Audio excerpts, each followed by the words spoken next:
wealth is mirrored by another political dynasty of the developing world, the Sharifs of Pakistan.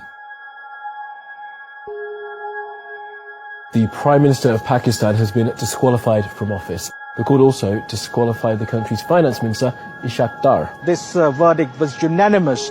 All the 5 judges declared that Prime Minister Nawaz Sharif is not an honest and sagacious person, and hence he should be disqualified. Nawaz Sharif is the 3 times elected Prime Minister of Pakistan. During his premiership in the 90s, Nawaz Sharif privatized many state-owned industries. The privatization policies which were initiated by Mr. Nawaz Sharif during his stints as Prime Minister during the 90s, that is the start of corruption, where a lot of state holdings, they were portrayed as if they are making losses, and then they were handed out to different political backers of Nawaz Sharif, his friends and his business associates. The government of Nawaz Sharif then passed a law that the tax authorities in Pakistan could not question the origin of money that entered Pakistan from abroad. One thing which we need to remember, and this is very, very important. When you're in the power, you can make laws according to your will. You can actually manipulate the system. You can bribe the people. You can get cuts from wherever you want. And this is what the Sharifs has been doing. And this is what they've been accused over the years. It's a close-knit family affair. In the case of Hudaybiyah paper mill, once you look at the directors and shareholders, it's only the entire Sharif family, the immediate blood relations, and a few cousins who are also mentioned as directors. To look at the shareholding of Ramzan sugar mill, that gives you an idea that it is run by Chief Executive Officer Mr. Hamza Shehbaz Sharif. Shehbaz Sharif is a younger brother of Nawaz Sharif. He was the leader of the Punjab Assembly while his brother was Prime Minister. He is accused of laundering tens of millions of dollars through the Ramzan sugar mill, a company owned by the Sharif family. Accounts were opened in the name of these low-level, low-wage employees who do not come into the tax net. Money used to be deposited in those accounts, and finally they used to land in the accounts of either Mr. Hamza Shehbaz Sharif, Mr. Sulaiman Shehbaz Sharif, or Mr. Shehbaz Sharif himself. In fact, these files which you see here, it gives the names, it gives the banking documents, the challans, everything which is mentioned in these, all the banking record, the names of the low-wage employees. Here is one example. Look at it. Mr. Masroor Anwar, he is depositing this in the name of Mr. Shehbaz Sharif. This is 1.6 million rupees. This was deposited in Habib Bank of Pakistan on 27th April 2017 when Shehbaz Sharif was the Chief Minister. This is another deposit, 13th May 2016, in the name of Mia Muhammad Shehbaz Sharif, an amount of 6,52,451 rupees deposited in an account by Mr. Masroor Anwar. 1 crore and 90 lakh rupees being deposited in the account of Mr. Shehbaz Sharif by Masroor Anwar. Now, you might ask, who is Masroor Anwar? Masroor Anwar, according to this investigation by the Federal Investigation Agency, was a low-level employee of Sharif family. Your own family member is the finance minister and your other brother is the prime minister. So then entire banking chain was there to facilitate them. And I was talking to one of the sources in the investigation because once they investigated the bankers as to how it was happening under their nose and why they didn't stop all these activities, they said that people used to come with gunmen into the banks. And one of the female, the investigator, said she was crying a banking official that what we could have done. The bank managers, they used to get a call from top executives in the bank.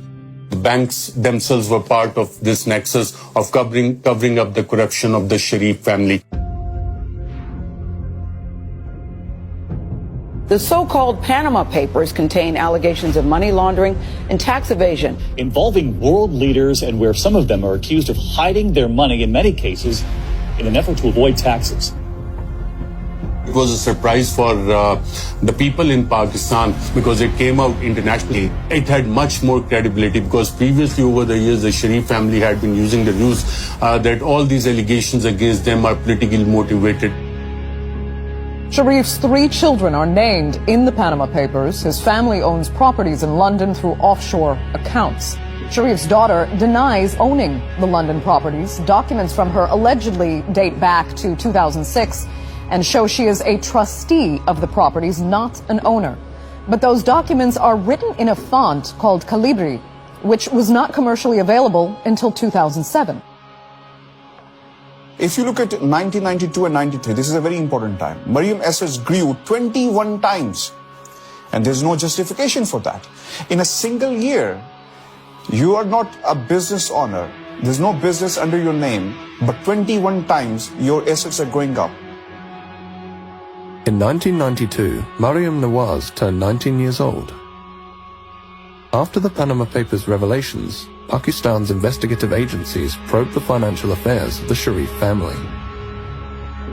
The joint investigation team basically found out that Mr. Nawaz Sharif could not justify the assets he had made from known sources of income. That was one of the main charges. The matter was sent for criminal prosecution. In criminal prosecution, there was a trial which went on for almost a year. And in that trial, not even a single answer came from Mr. Sharif about the origin of his wealth or the explanation of those 4 Avonfield flats in London. Where is the money trail? That they have never been able to prove. The Sharif family is believed to be one of the wealthiest in Pakistan, but the origin of their wealth remains a mystery.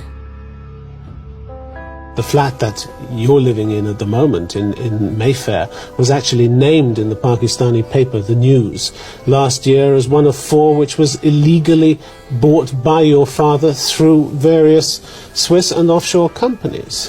Why don't people who are actually blaming us for that go to the courts and prove it? But do you know who owns the flat that you're living in? Well, that is not the question right now. Why not? But it's the question I'm asking you. Do you know who owns the flat?